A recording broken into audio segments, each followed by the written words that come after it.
J'espère que tu as la forme. Ici Enzo. Ça fait un moment que je n'ai pas fait ce genre de format RAW, format brut comme ça. Et ce qui est bien, c'est qu'on va pouvoir faire un petit peu plus de liens, toi et moi. On va pouvoir un petit peu plus discuter. Enfin, ça va être vraiment cool. Et je pense que c'est vraiment la chaîne que j'ai envie de créer et de développer. euh, Comme si, quand je m'étais lancé, en fait, c'est celle dont j'aurais eu besoin, je pense. Parce que c'est bien beau de balancer des stratégies, des conseils toute la journée. Mais il n'y a pas que ça en fait dans l'aventure entrepreneuriale. Donc on va voir ensemble toute l'aventure entrepreneuriale. La chaîne, il faut aussi que ça te serve de réponse à plein de questions que tu te poses, des questions que tu t'es posées. En tout cas, moi, de mon côté, en tant qu'entrepreneur, etc., qui commence petit à petit à réussir, peut-être que je suis à un step, deux steps, trois steps au-dessus de toi. Euh, et ça pourra vraiment t'aider, je pense, pour l'avenir. Donc aujourd'hui, la vidéo, elle est très simple. Je prends des notes à chaque fois sur mon petit iPad. Et on va décortiquer des sujets rapides. Et ouais, on va échanger un petit peu là-dessus. Le sujet du jour, c'est pourquoi moi j'ai arrêté de vendre du service en ligne. Vaste question. Alors, déjà, je pense que le service en ligne, il faut savoir un truc, c'est que c'est le meilleur moyen de commencer de zéro. Sincèrement, je pense. En fait, quand tu veux pas dépenser d'argent, c'est le meilleur moyen. La crypto, il te faut de la thune, de la bourse, il te faut de la thune, du e-commerce, il te faut spend dans des produits, etc. Faire du service, c'est le meilleur moyen en ligne, hein, parce que effectivement, si tu fais du service en physique, que tu vas nettoyer les crottes du chien du voisin, etc., ça va pas beaucoup t'aider. Enfin, tu vas faire un petit peu d'argent, mais tu vas faire 10 balles par-ci par-là, c'est pas scalable.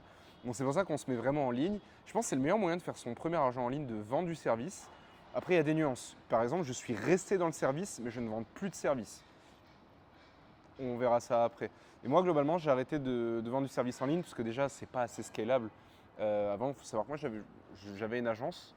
Enfin, en gros, j'ai fait 3 ans depuis 2020. Donc, depuis juin 2020, je suis dans la prestation de services en ligne. Et j'ai développé des agences depuis juin 2020. Des agences en ligne qui vendaient de la publicité sur les réseaux sociaux. D'abord avec des e-commerce. J'ai eu en 2 ans à peu près 25 clients. Mais bon, j'avais plein de galères. Les clients, ils partaient, etc. J'étais pas stable. Je faisais de l'argent, mais vraiment vite fait. C'était limite de l'argent de poche. J'étais pas du tout stable. Après, j'ai eu une agence, la première agence YouTube Ads quasiment de France, quasiment, full focus YouTube Ads notamment pour de l'infoproduit ou autre. Et en fait, on s'est rendu compte que c'était bien, mais c'était pas assez scalable. C'était très bien pour faire notre premier argent en ligne. Pour moi, à partir de. Le service en ligne, c'est très bien pour faire 5 000, 10 000 euros. Ouais, non, encore. 5 000 euros par mois chill. Et 10 000, on devient esclave de son business. Limite, au-delà de 5 000 euros par mois, on devient le gros esclave de son business quand on fait du service. Quand on vendait du copywriting, quand tu vends des ads, quand tu vends du contenu, quand tu vends un petit peu tout, en fait, tu deviens un gros esclave de ton propre business parce que tu passes infiniment plus de temps, tu dois délivrer des clients, tu dois chercher des clients et surtout, tu as énormément de concurrence. Bref, je ne rentrerai pas dans les détails parce que de toute façon, tous les détails sont sur ma chaîne principale, vu qu'ici, c'est ma chaîne un petit peu secondaire. C'est pas assez prédictible. Le vendre du service, imagine tu fais du copywriting, je dis une bêtise, tu vends du contenu, tu vas vendre un pack de contenu, qu'est-ce qui te dit que le mois prochain le mec va reprendre le même pack de contenu? Peut-être qu'il va jamais revenir, peut-être qu'il va revenir 6 mois après, c'est pas stable pour toi, c'est pas smart. Donc ouais, pas le meilleur move, je trouve, pour la prédictibilité de faire du service et surtout en fait on perd des clients, mais ça, personne ne l'a dit, personne ne le dit sur le marché. Faire du service en ligne, c'est perdre des clients comme ça. Et personne n'osera jamais le dire parce que c'est le business de trop de personnes d'essayer de vendre le service en ligne, des méthodes pour scaler un business d'agence ou autre. Mais on perd tellement facilement des clients parce que, en fait, on est soit remplaçable par quelqu'un qui est moins cher. Si demain tu fais un service, demain tu fais de la pub sur les réseaux sociaux, tu la vends 1 000 euros par mois. Il y a une personne qui a le même positionnement que toi, le même service que toi, la même promesse que toi, tout pareil que toi, mais il est à 500 euros. Ton client, il se fait solliciter pour la même personne que toi, en sachant que tu n'es pas indispensable pour le business de ton client, pour moins cher. T'inquiète pas qu'il va aller vers moins cher. Et en plus, maintenant, on a l'IA, etc. Autant dire que le service, déjà, il y a pas mal de trucs comme ça. Moi, ce que j'aime bien dire aussi, c'est que du coup, l'IA et la concurrence, ça a cassé le marché. Globalement, ça a cassé le marché. La concurrence, il y a une concurrence qui est horizontale sur le marché français. Il y a aussi la concurrence délocalisée, ce que j'appelle, c'est-à-dire, par exemple, des personnes dans Madagascar, en Afrique ou autre, pour lesquelles le coût de la vie et le pouvoir d'achat est infiniment plus bas et pour qui faire des tunnels de vente à 100 balles, ça suffit. Alors que toi, tu vas vendre ton putain de tunnel de vente à 1000 balles, sinon tu vas pas être rentable. Donc ouais, il y a ça aussi qu'il faut prendre en compte. Et oui, globalement, ça tire les prix vers le bas. En fait, la concurrence tire les prix vers le bas à partir du moment où il n'y a pas d'avantage concurrentiel à.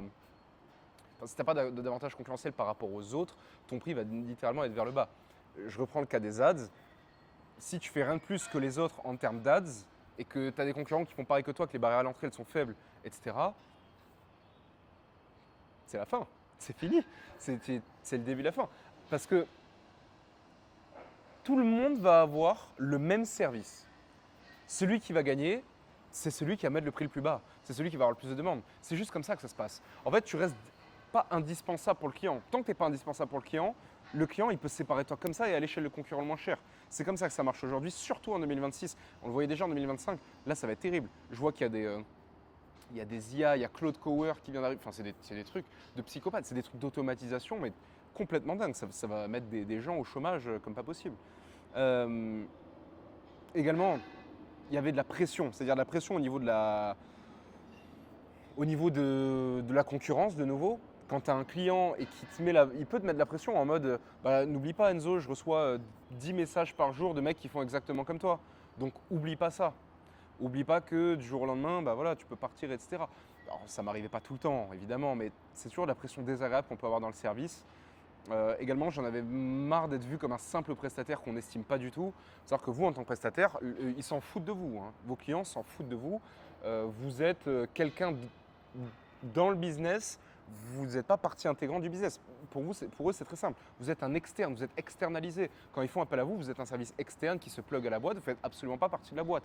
Vous êtes une commodité qui peut se remplacer du jour au lendemain. C'est pour ça que j'aime plus du tout cette vision de faire du service en ligne.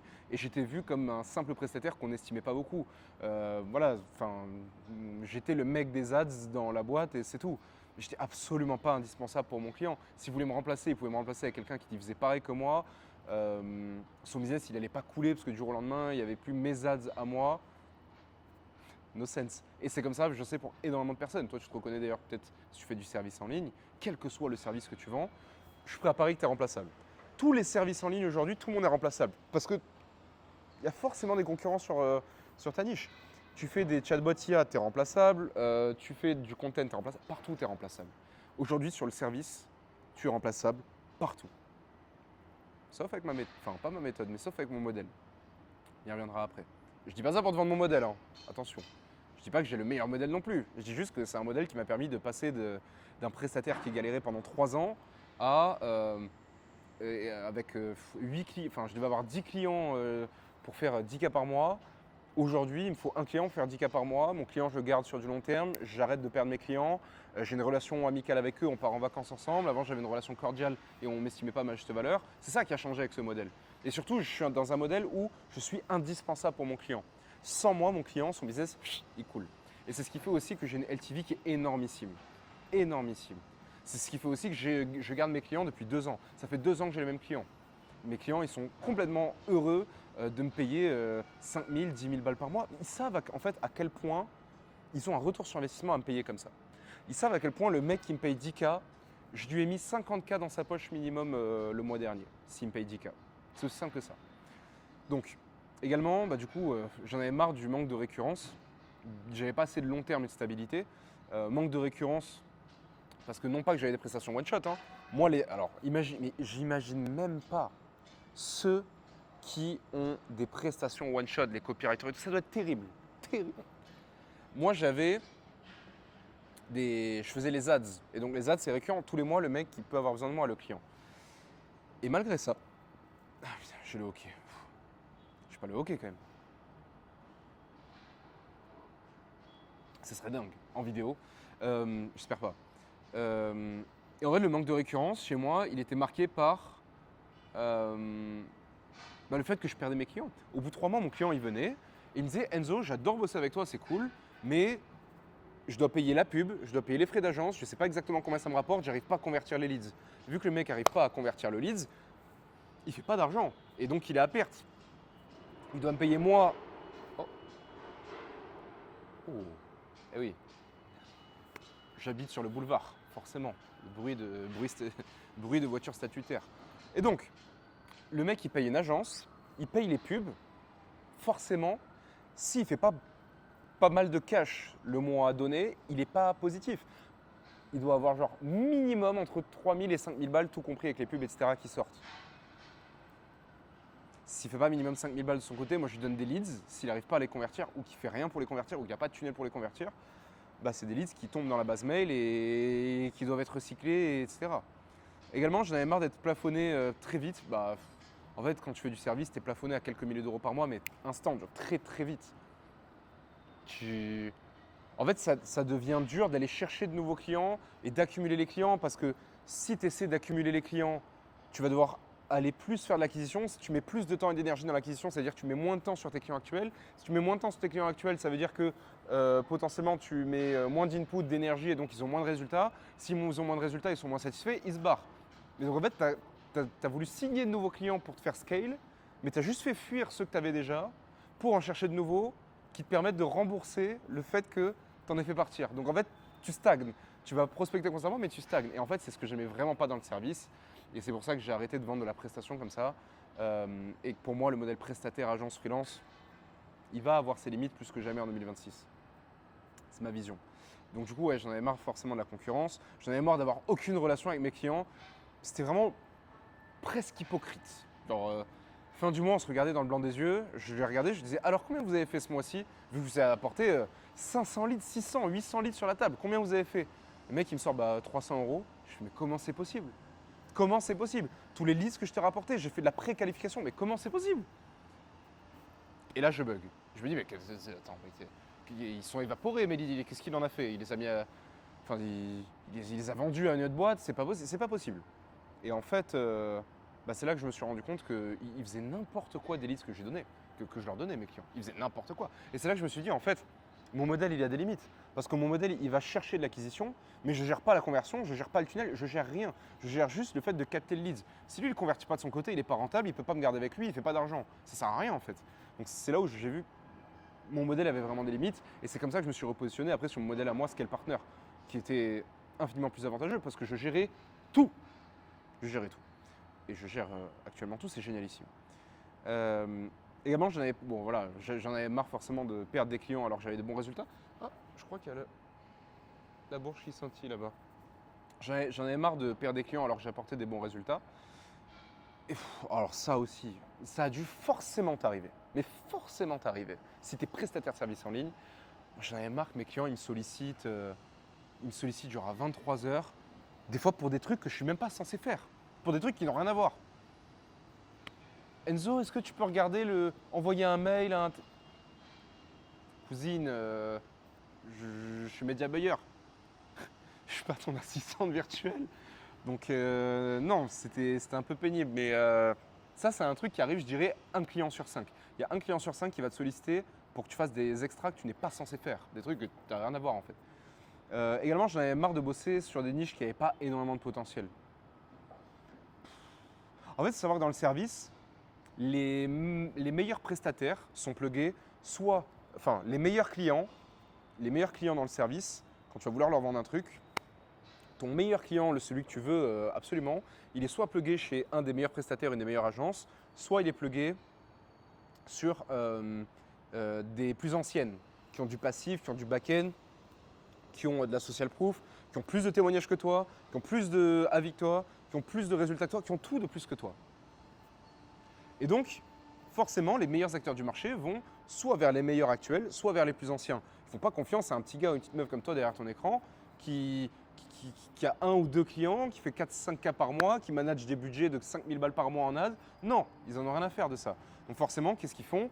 Ils vont chez les gros. Et donc nous, il nous reste quoi? Il nous reste un peu les miettes du marché. Alors je dirais pas les déchets, mais il reste les miettes du marché. Et il reste du coup des clients avec des niches qui n'ont pas le plus gros potentiel, etc. Parce que les plus gros sont déjà bookés forcément.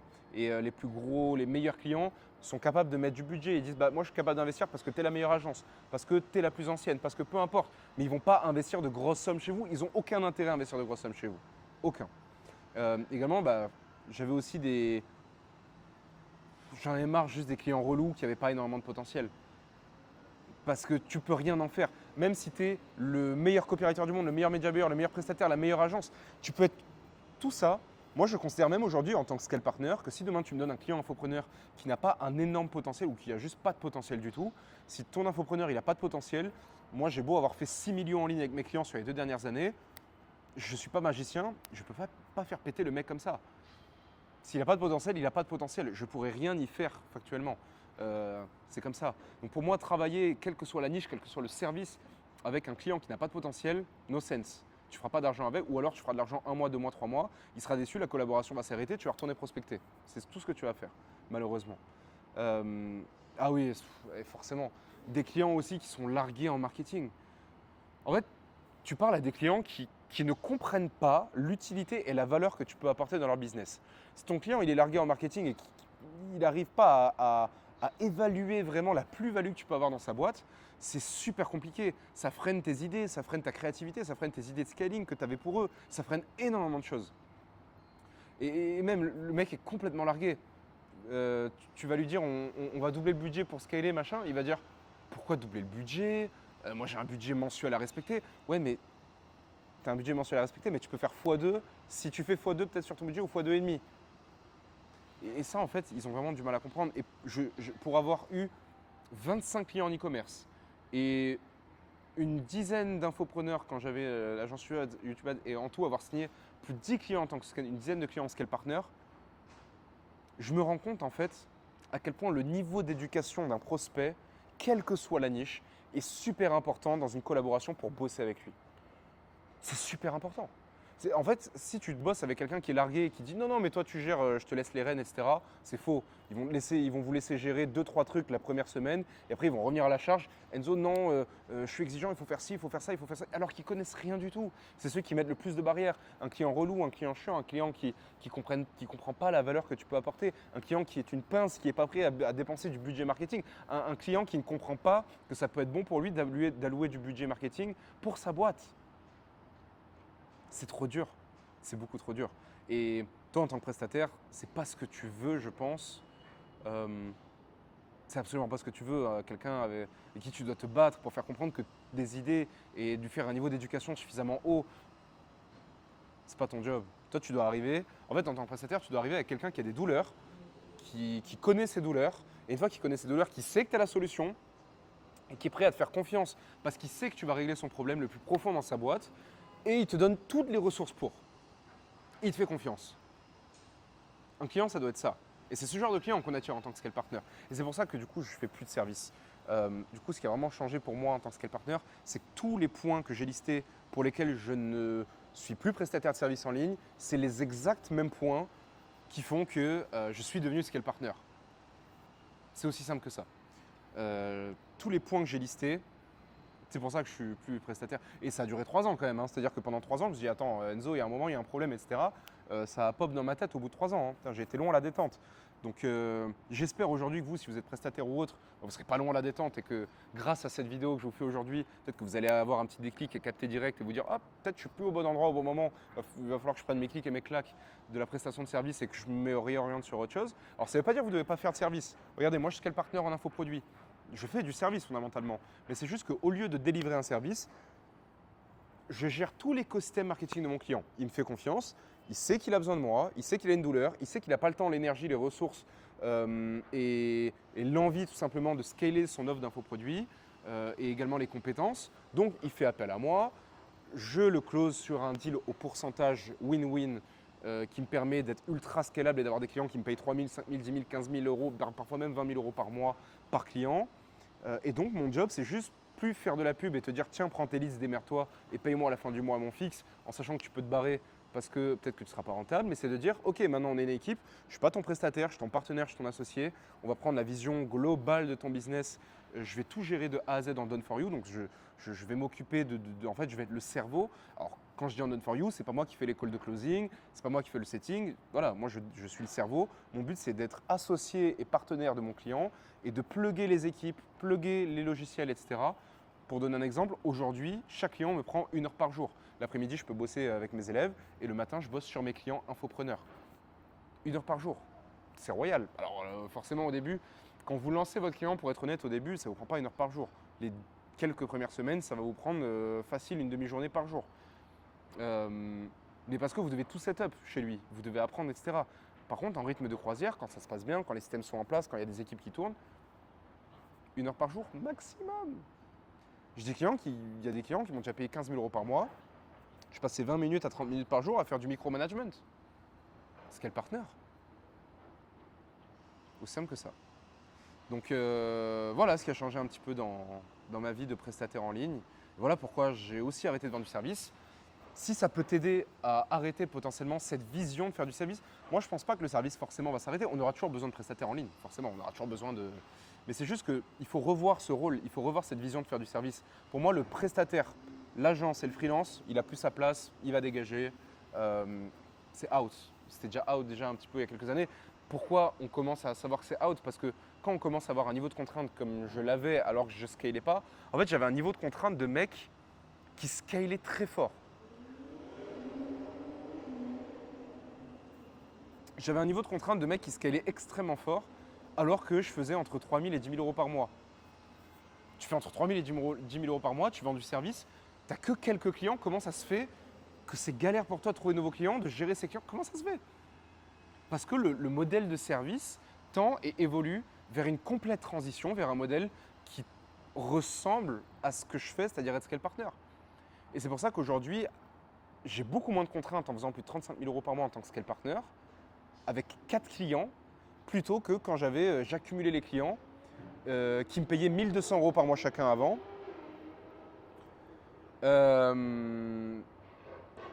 Et que je devais toujours prospecter, etc. et m'occuper d'eux. Et que je faisais entre 3 000 et 10 000 euros par mois. J'avais beaucoup plus de contraintes. J'étais beaucoup plus stressé, j'étais beaucoup plus fatigué, j'étais beaucoup plus instable. J'étais beaucoup plus tout en fait. Donc, ouais, voilà un petit peu ce qui a changé. Et j'espère que ça va aider au moins un prestataire qui va avoir un déclic à la fin de cette vidéo et que tu vas te dire, je me suis reconnu. Parce que c'était tellement galère à la fin.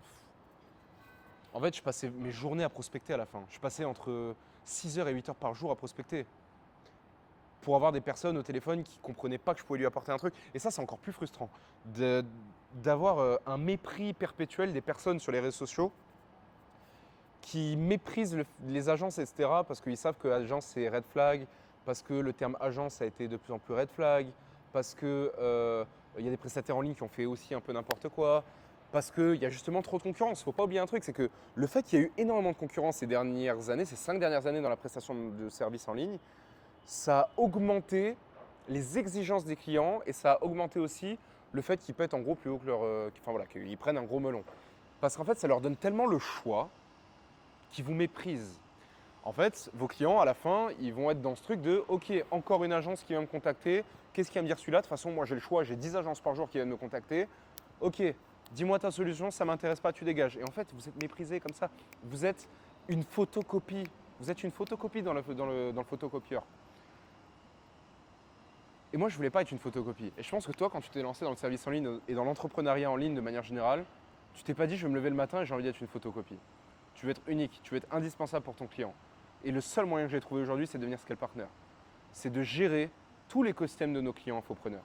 Alors pourquoi dans l'infoproduit? Parce que c'est le marché sur lequel il faut être pour les 5-10 prochaines années. Ça, je le mentionne dans ma chaîne principale.